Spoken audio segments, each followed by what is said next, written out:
Part 26. The machine had shut down temporarily to allow maximum heat shunting. As the flesh burned away and the superalloy of its chassis began to glow red, it came back online, its internal power growing in rapidly multiplying increments. It was using the fire to strengthen its energy reserve, waiting for the ruined covering of flesh to be purged so it could continue the mission with more freedom of movement. And now it rose up, smoking, purified of the outer skin, more clearly revealed for what it was. A chrome skeleton with hydraulic muscles and tendons of flexible cable. Sarah saw the cyborg now, over Reese's shoulder. She lifted him, pulling him towards the building. The Terminator followed on a ruined leg. If the ankle joint had not been damaged under the tanker truck, it could have easily overtaken them. Sarah reached the door. Locked. She groped on the ground for something and found a chunk of hot metal. The Terminator, coming relentlessly on, was only 20 paces back. She swung the metal at the door and was dismayed when it clanged off the tempered glass without breaking it. She swung again, putting all of her 106 pounds behind it, and the glass exploded inward. They stepped through the shards, entering a corridor. The Terminator was drawing nearer, the tempo of his clank-scrape metallic limp increasing. Sarah slammed the hall door behind her and led Reese past partitioned cubicles. The Terminator hit the door, hard, blasting it off the hinges, and staggering through to spot them as Sarah dragged Reese around a long glass wall that separated the offices from a more industrial-looking hallway. There was a large metal door at the end of the hall. The rest of the rooms were either doorless or featured cheap wooden ones, useless barricades against their pursuer. Sarah made for the metal door. The Terminator clanked after, gaining speed, an engine of destruction. Sarah reached the fire door and pushed it open. Reese had all but collapsed in her arms as she pulled him through. She fought against the weight of the fire door, but it wouldn't move fast enough. The machine reached out for her. Reese fell against the door and heaved, slamming it into its frame. He slapped the bolt across the door, locking it an instant before the cyborg impacted on the other side. Sarah and Reese staggered back. They were in a factory.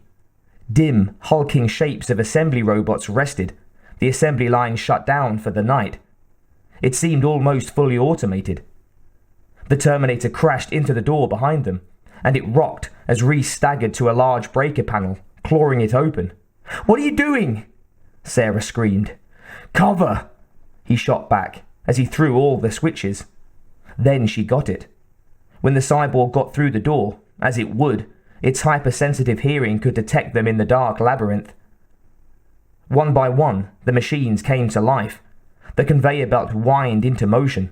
Rollers squealed, robot arms clutched futilely at the air, and mechanical pincers gyrated, conducting an orchestra of computer-controlled brutes in a cacophony of grinding noise. "The Terminator can't track us," she yelled. He nodded, grabbing her hand, and they moved into the cavernous room. Ducking a swinging steel arm, they ran down aisles of eerily animated mechanisms. Again, the door behind them thundered as the thing on the far side used itself like a battering ram. Once more, and the door shuddered, the sheet metal bulging inward under the tremendous force. When Reese stumbled and collapsed, Sarah bent over him. "Reese, get up!" His body disobeyed. His mind screamed to go with her, but his flesh had been driven past agony to numbness. Her only chance would be to go on alone, leaving him here in a delaying action. The Terminator tore a hole in the door with a screech of tortured metal. Light shot into the factory and fell on the machine above their heads. Sarah looked towards the source and saw the Terminator reaching into the slit, probing for the bolt latch. She tried to lift Reese again, but he was going slack and heavy with death. The cyborg was ripping off the bolt and coming through. Sarah put her mouth on Reese's ear and shouted, "Get up, soldier! Move! Move your ass! Move it, Reese!" And somehow he responded, almost completely on reflex, to the words and tone of command.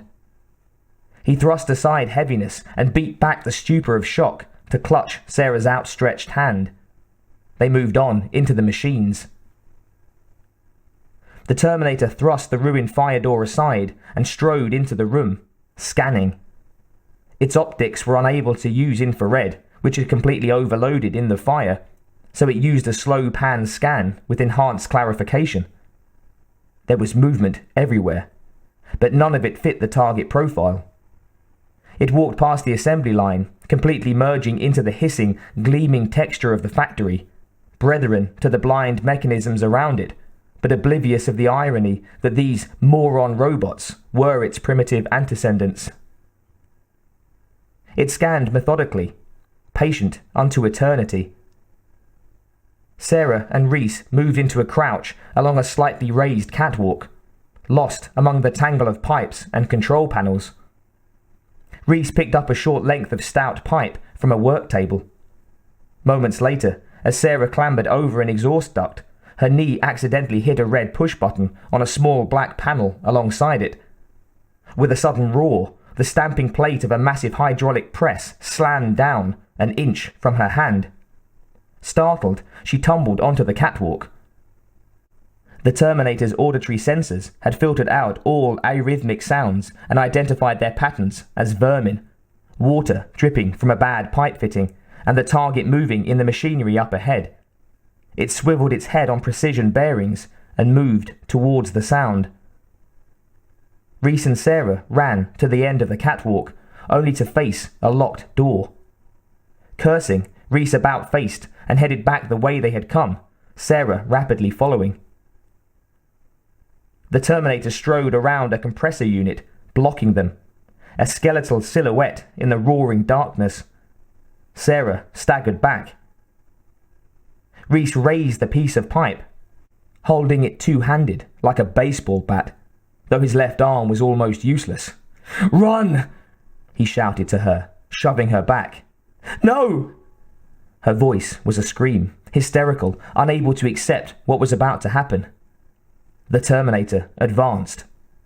The male human had only one good arm and a 4-centimeter pipe as defense. The man-machine took its time, ducking a swing and backhanding Reese's jaw, shattering it.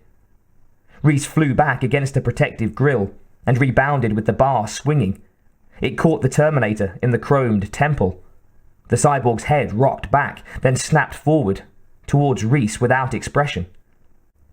The skull's metal teeth were gleaming, however, in a perpetual grimace of hate. Lashing out with lightning speed, it rammed a fist into Reese's bad arm. That woke Reese into the most lucid alertness he had ever experienced.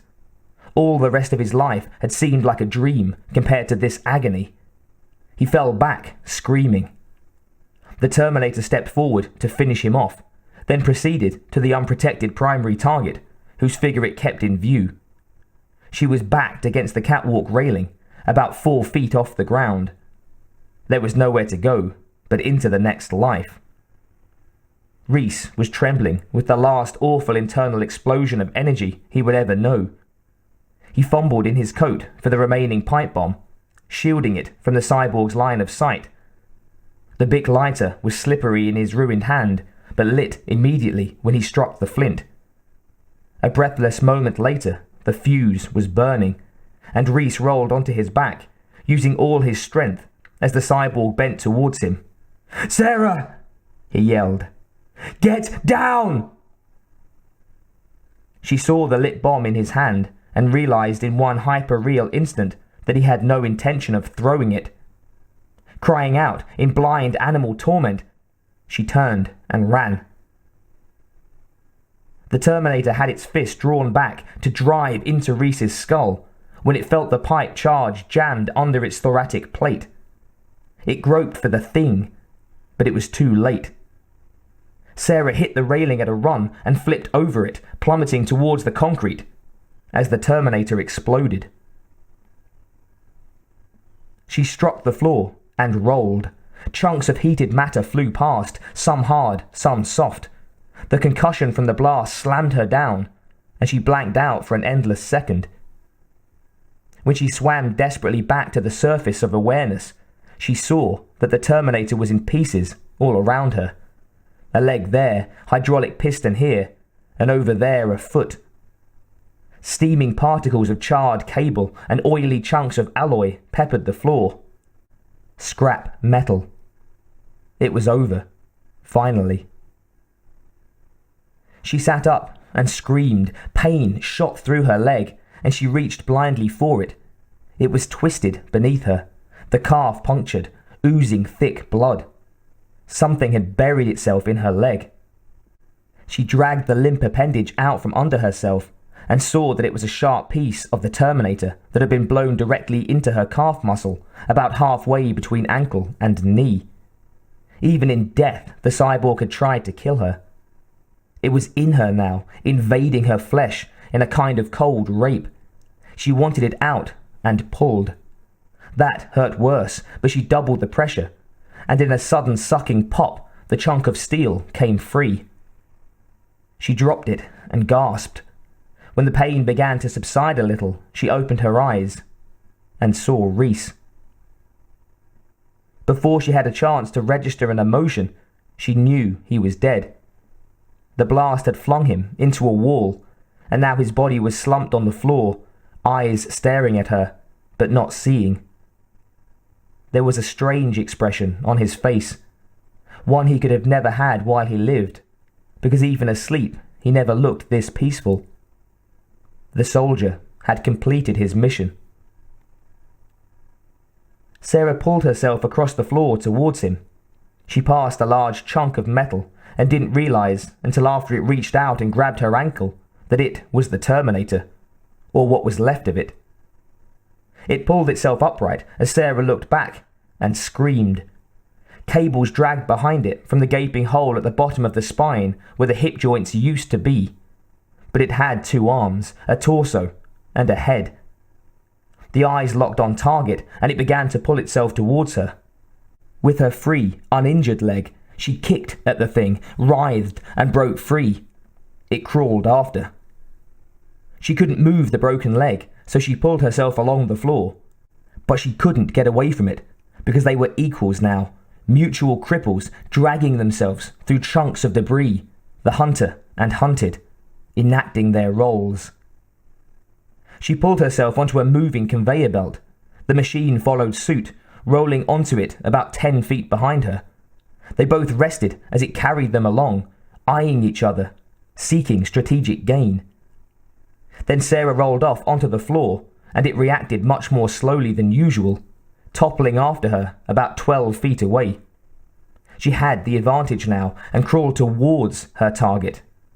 Her target. A target newly acquired. The Terminator calculated her trajectory and angled off to intercept. It didn't know what she was moving towards, and didn't care. Sarah realized it was going to get to the catwalk stairs about the same time she was. She could turn away and seek another path, perhaps even outcrawl it to safety outside. Maybe. But she wanted to end it. She, not anyone or anything else. She heard the rhythmic, constant scrapes of steel on metal as the Terminator followed. She climbed off the catwalk into a dark jungle of machinery.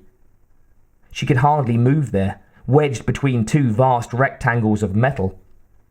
Her skin was covered with sweat, and she slipped repeatedly, losing ground. The Terminator crawled in, after her. Sarah saw the target up ahead, and heaved herself forward. The clattering, scraping, and whirring behind her sped up. She felt its metal fingers rake her feet and sucked herself in, recoiling from the thing. It must be very close now. But she had no more time to look back, only ahead. Sarah came to the far edge of the crawl space and threw herself out onto the catwalk. Her legs followed her upper body more slowly, melting after in slow motion as a metal arm clutched at them. She reached up for a sliding steel gate as the Terminator crawled to the edge and groped for her. The gate crashed down and locked with a clang. The cyborg thudded against the safety gate, a hammer reverberating a massive bell. Sarah fell back, gasping, staring up at the machine as it pressed against the barrier. It was working the arm through the narrow space between the bars. The Terminator locked its eyes on Sarah, triangulating on her pulsing neck, then fired its bicep hydraulics. Steel screeched in protest as the arm shot out for her throat, the fingers extending, flexing, eager for contact. Sarah backed away as far as she could go against the confining machinery. The cyborg rammed its shoulder against the gate, and its fingers nicked her collarbone. She reached up for the control panel she had seen before, extending her arm as far as it would go. Her fingers waved in the air, a quarter of an inch from the button. The Terminator strode forward, tightening its grip on her. She screamed in rage and frustration and all-consuming terror, then lunged up, slamming her hand onto the button. The red button. Time stopped. In the sudden silence, Sarah clearly saw the Terminator looking up at her and felt the icy fingers closing on her windpipe, just as the hydraulic press slammed down with 40 tons of pressure and ground the cyborg between the slabs of metal. With great satisfaction, she watched the press slowly closing the space in which the Terminator was caught. The cyborg reached out, transferring all available power to that arm and hand. The eyes burned into her, and its chassis sensors recorded sudden deformation on a major scale. Even the hyperalloy could not resist the full weight of the press, which screeched steam and heaved, mindless and relentless, like a Terminator. The torso was slowly collapsing, and the highly protected circuits there began to crumble into silicon dust. Power was interrupted everywhere and splashed into alternative routes that were then disrupted. The microprocessor brain overloaded, distorting the Terminator's awareness. The last thing it saw as the press flattened one of its optics and its fingers closed around the target's neck was her expression of agony and fear give way to utter, savage, and very human triumph. When the press ground to a halt just shy of its automatically preset distance, the remaining cyborg eye flickered, then blinked out forever. "You're terminated, fucker," Sarah said grimly.